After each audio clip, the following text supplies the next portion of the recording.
Hi, everybody. This is Silvio Canto in Dallas, Texas on Thursday, August the 3rd. And welcome to our commentary. I just got to give you a quick reaction to all of these indictments against President Trump. I think it stinks. It absolutely stinks. And this is nothing but a political vendetta against President Trump. And this is not to say that Trump couldn't have done things differently. I mean, look, I thought it was a mistake for President Trump to speak that day on January 6th, but he had nothing to do with the riot that came after, nor did he encourage the riot. Now, he did feel that the elections of 2020 were not up and up. Okay, that's fine. He has the right to believe that. There's nothing illegal about saying that the election was not legitimate. If that's illegal, a bunch of Democrats would be in jail for saying that the election of George Bush in 2004 or 2000 was not legitimate, or the election of Donald Trump in 2016 was not legitimate. So, I think we're just playing with fire here. That's what we're doing. We're playing with politics. And I just think this is terrible for the country. I'm thinking about the country here. I'm looking beyond Trump and Biden. I'm thinking about the country. And I think this is horrible for the country to engage in this kind of politicization or criminalization of our political differences. If you don't like Trump, I understand. Vote against him. You'll have an opportunity in 2024. If he is the nominee, you'll have an opportunity to reject him again. That's where it should happen. It should happen on election day, not this weaponization of justice going out after people from the other party. It's absolutely sick. That's all I can tell you. I hope that cooler heads prevail here, and we can put this train back on the road. This should not be happening in the United States. This kind of criminalization of political differences should not be happening in the United States. I have a post over at the American Thinker today talking about South Africa. A few months ago, maybe half a year ago, I don't quite remember, but it wasn't that long ago, I met this young couple and their children from South Africa. And, I have not met that many people from South Africa before, so I was curious as to when they came to the country and so on. And they told me that they had come to the country recently because they were escaping all the violence and all the crazy stuff going on in South Africa. And then he also said to me that many white South Africans are leaving and they're moving to Australia, to New Zealand, other parts of the world, because life in South Africa is becoming quite violent and quite scary.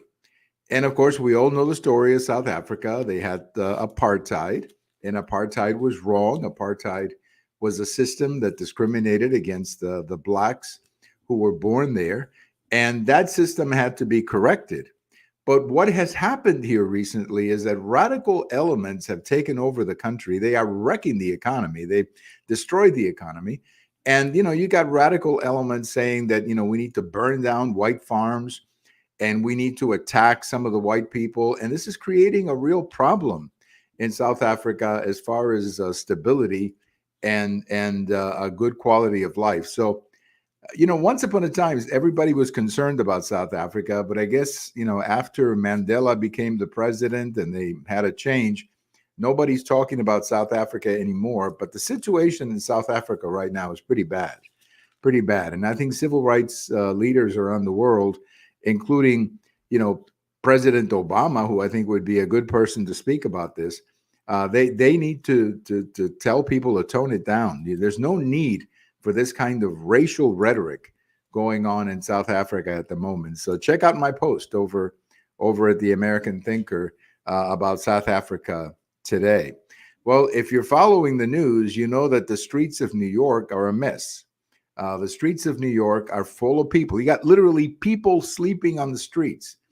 These are, of course, the migrants for whom they have no room. The city of New York doesn't have the money. They don't have the room to take all these people. So it's become a real problem. It's become not only a political problem, but an economic problem, a public relations problem. You got people sleeping on the streets, in front of hotels, in front of restaurants, and people are just getting fed up with it. I mean, if you talk to anybody from New York, that's all they talk about is this crazy situation with people sleeping on the streets. And and everything else. And of course, the response from the Democrat Party or the mayor of New York is to blame this on President Biden or call on President Biden to issue an emergency. Well, that might help things, but what would really help is if the mayor of New York and some Democrat politicians, started criticizing the Biden border policy that opened the door for many of these people to come in and fill our cities. We were simply not in a position to take in 5-6 million people as we have over the last 2 or 3 years. We're just not ready for that. No country would be ready for something like that. And the consequence is what we're seeing in the streets of New York and probably in other places as well, where, I was watching a video the other day that some citizens of Chicago are pretty angry with their local government because they're saying, hey, you're spending our resources to take care of these people. Of course, it's all about sanctuary cities, and it's all about the hypocrisy of the Democrat Party when it comes to sanctuary cities. They decided that they were going to be sanctuary cities. Of course, they didn't realize when they said that someday they would be put to the test and that thousands of people would show up in their city, accepting their offer of sanctuary city. And it's just an absolute joke. It's an absolute disgrace when you watch some of these scenes on TV. Now I understand they're trying to get the federal government to give them some money. They want the federal government to give them money to take care of the problem. They don't have a money problem. It's not really a money problem. Of course, there's always, you can always use more money, but that's not the problem. If you give them more money, the problem is not going away, because the problem is the Biden border policy that has opened up the country to millions of people who, frankly, should not have been allowed to come in. We had a great approach before under President Trump. It was called Stay in Mexico, and that was working. That was working very well. But once that approach was ended by the Biden administration, then the border has basically been open for the last two and a half years. And this is what you're seeing. What you're seeing in the streets of New York is what you're seeing in the country. Well, I guess one quick thing I wanted to say, and that is that we continue our heat wave here in North Texas. It's been absolutely hot. I don't remember it. Well, I shouldn't say that. We've had other bad summers before, but at least in the last couple of years, I don't remember it as bad as this one. But I think back in 2011, we had a really bad one. And also back in 1988, I remember a really bad one. But this year, it's been really bad. And I think we got another week of these temperatures over 100. And I'm telling you, at 5 o'clock in the afternoon, 4:30 in the afternoon, 5:30 in the afternoon, going outside, you feel like you're walking into an oven.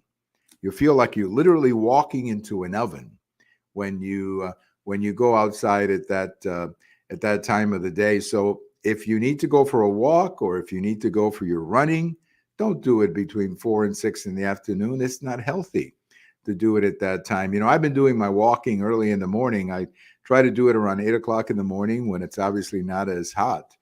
And it's still pretty hot, actually, but not as hot as it is at 5 o'clock in the afternoon. Well, it was 100 years ago today that Calvin Coolidge became president of the United States. He was the vice president of the United States under Warren Harding, President Warren Harding, who had been elected in 1920. Harding was a Republican, and so was Coolidge. And, Harding had some scandals, let's say, financial scandals associated with his administration. And he was on a trip to San Francisco when he passed away.